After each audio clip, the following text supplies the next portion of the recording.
Hi, everybody. This is Gary Dean with Sentiment Timing, and this is our market conversation. I'm talking here with Woody Dorsey, and what we're going to be going over is what Woody sees playing out on the S&P 500, on the weekly charts, as well as the daily, and just everything that's been going on overall in the market. So without further ado, Woody, take it over.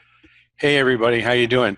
Uh, I believe you'll see on your screen a weekly chart of the S&P cash.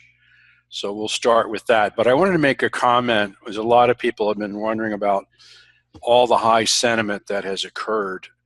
And again, when people first start learning about sentiment, you want to see a really high sentiment and you want to sell that. You want to see a really low sentiment and buy that, but it's not really so simple. My sentiment very accurately reflects the psychology of the market. And then we have to diagnose what is going on and what does it mean. And with the extreme high sentiment that we've seen here, it's like a fever. You know, if you're a diagnostician, you're a doctor, you're like, oh, we got a fever here. And a fever, can get really high. It can take time to run its course, et cetera.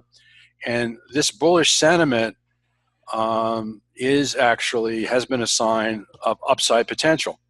And as Gary has said, and we'll say, we're in some kind of a third wave where you get this price acceleration, excitement, and momentum. So the sentiment is reflecting the reality of the wave structure in the market. And this has important implications. If we're in a wave three, what's going to happen after that? So I wanted to say that's what sentiment is telling us. It fits with what we're looking at. Yes, Now, it does. when we look at the weekly chart here, what you see in the last couple of months is this uptrend has actually become parabolic really over the last month, which again is a momentum type of move, a wave three type of move. But once markets end a parabolic move, the risk is they can go down very, very sharply. Now, for instance, in the Bitcoin area, which became parabolic late last year, soared, and now it's dropped 50% in a short period of time. And that's what can happen. That's a very immature market. It's different than the S&P 500. But in terms of principle, a parabolic market can be greatly corrected. Now, I want to go back and look at I'm going to get my cursor here, and you can see this low that was made in January of 2016. But in the weekly chart, you can see there was a really good 3-month correction. You see it. There was a 3-month correction before that. And then there was another about 3-month, 2.5-month correction up here. And these are typical corrections, again, within a bull trend. Obviously, this one back here looks like a giant ABC to the downside that got the market very oversold and set up the move that we're having. So one of the things that I'm looking at is what kind of correction are we going to have? And what Gary and he can speak to it as well, is that we're going to have some kind of fourth wave. So what does all this mean? It means that the market is going to have a correction, but that correction will end up being another buy the dip, which means that this market is not ready to crash yet or anything like that. It can have a good correction, sharp correction, because of where we've come. But the whole structure is there's more to go. And as I said in the stock bond ratio report, is from sometime later this year, maybe mid-year, is we could get a 3-year type correction. But not all the pieces of the puzzle are put in place. Now let me look at the daily chart here. Make sure you see it okay. Woody, real quick, I want to go back to Sure. what you were saying. Absolutely. Like the wave four is down and then wave five's up. I'll show my charts a little bit later, but everything that Woody is saying, we work off of two different types of say charts. Woody is more on with the sentiment and time and stuff like that, and I try to match it up with the wave structure, and everything that he's saying matches up with what we were what the expectations are, where a quick wave 4 down, wave 5 up. But when you look at the daily and the weekly chart with the actual wave structure, it fits everything that Woody's saying, even with the, some type of longer term top. So we'll go over that a little bit later, but I just wanted to let you know that. Yes, that's a good point. You're getting here multiple lenses on the market from our two different areas of expertise. Now, when we look at the daily chart, you can also see that it's been parabolic. Now, what I've been talking about is the potential for some corrective behavior into mid-February. And again, that has never meant that we're going to go straight down to there, but there's some timing sequences there where I think we could get a correction into there. So one of the things that I would be looking at a minimum here is looking back at the corrections that we've had in terms of time, and they have not been very long, as you see. I mean, one of the best corrections we had was from August 8th into August 21. There was another correction before that, not as sharp, but about the same amount of time. So it's very important. Time is a very important factor here in terms of the duration of a correction. And there have been two other small corrections, as I'm trying to show you here, from November 8th and even this one right here from December 19th. Now, somebody say, oh, that doesn't matter. Wasn't really a correction, but it was, because the market went down for a certain period of time. So what I'm looking at on the dailies is that we're going to get a correction similar at least to one of these, and it may end nearer to mid-February, which means that if you start to go backwards in time and look at the structure, is this move that we're in may have another week to go. In other words, you're very close to the end here. Now, before we get, let's say, one of these typical type time corrections, and that itself could be an A down, followed by a B up, followed by a C down. So it would be a longer corrective period, even if it's very choppy. Right.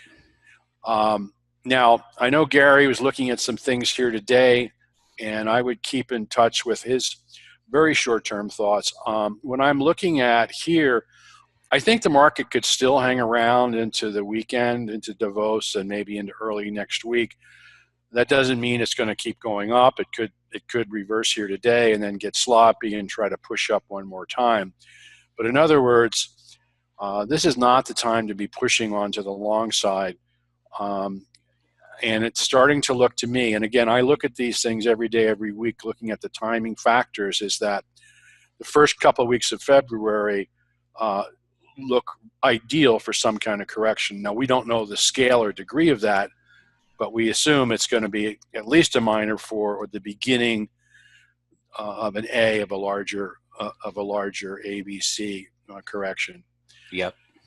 So we just wanted to show you a little bit what we're thinking, and I have an extra piece here too that is kind of interesting in terms of, it's always important to try to understand what the market structure is and what it is doing. Now, I'm showing you here a daily chart of the GDX, which is the gold mining area.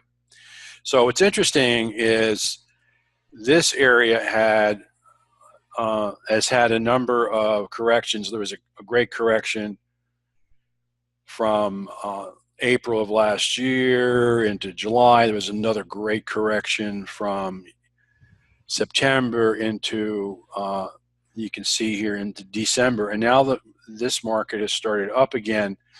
And so when you look at it, this is like the beginning of something, the beginning of a trend. And even if it's only a trend like this trend that happened here, is we could be in this area, which means there's a couple of weeks of upside that could look pretty good. And it could be going back to the looking at it from a weekly point of view, is that this is in a situation where it's been in this triangle and coiling where it could break out importantly, and I think there's a good chance of that, and go up towards this high, which is a very big move. So this is something, it's like you don't want to be buying S&Ps right here, but maybe you want to be buying GDX right here, because it's showing you some signals of the beginning of something, and it gives you some opportunity. And One other thing, real quick, yeah, go ahead. I'm noticing is that if you look at the correlation between the GDX and the S&P, they're actually almost identical as far as doing the opposite. Where the S&P started making the big move in, right around the September time period, and you could see the GDX heading down.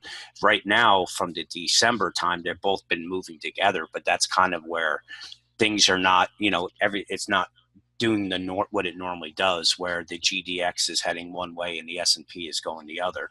But I was noticing on the chart here, because that's pretty much right when the S&P started making its really, really big move to the upside, is when GDX started coming down to the downside.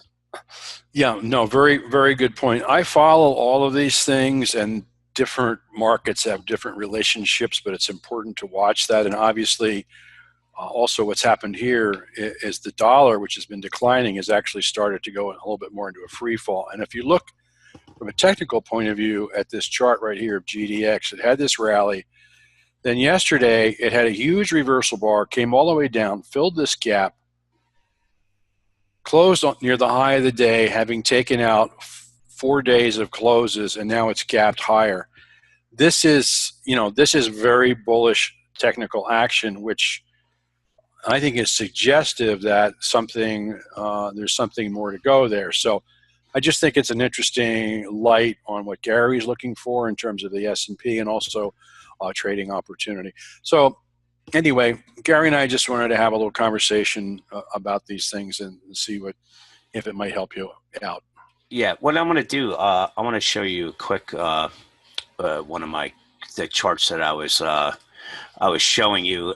This went out in the morning notes today, and one of the patterns that I look for this is the S&P futures on an hourly chart, is when you get these three moves to the upside. Usually this third one, if it doesn't break out of here, then what happens is it retreats back down. And one of the patterns that I look, this is what I call the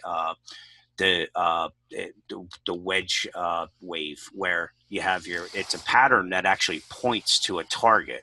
So you have your 1, 2, 3, 4, and typically it breaks through this. This is your suckers run, and then from there the target comes down here. Now I put the target here because of where the support is, but you can see sometimes we just